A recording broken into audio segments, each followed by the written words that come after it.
This is Issue once again, and I'm back with another blog about love. This time, pag-usapan naman natin ng mga two-timer.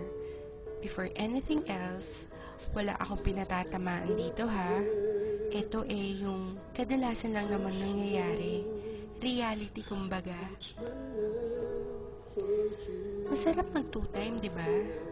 Yung tipong dala-dalawa sila, tatlo-tatlo, minsan 10-10 pa nga eh. Pero minsan naisip ba natin kung anong epekto nito sa mga nasasaktan natin? Masarap mag two-time. Pag natapos ka sa isa, lilipat ka naman sa isa. Tapos sa iba naman hanggang sa magsawa ka. Tapos iiwan mo lang. Kasi may nakita kang mas gwapo o mas maganda sa kanya. Minsan pag nag-away kayo ng number 1 mo, damay-damay pati yung second, third, and so forth. Kawawa naman sila, no? Samantalang wala naman silang ginagawa sa'yo kundi ang intindihin ka at mahalin lang.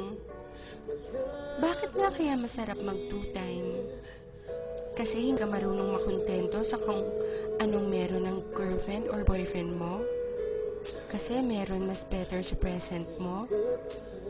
O baka naman kasi selfish ka, ayaw mong i-let go yung present mo if it's for your own sake, kahit nasasaktan mo na siya. Kasi Kasi sarili mo lang iniisip mo. Paano kung gawin sa'yo yun?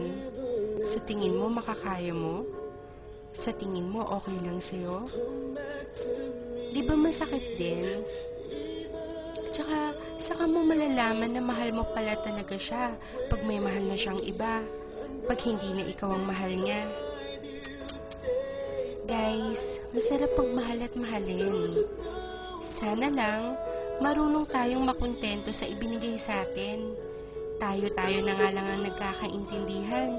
Tapos tayo-tayo pa ang nagtataluhan. Guys, wake up. Mahalin yung mga girlfriends, boyfriends nyo. Be loyal. Sorry sa mga natatamaan ko. Ginigising ko lang kayo sa matagal yung pagkakatulog.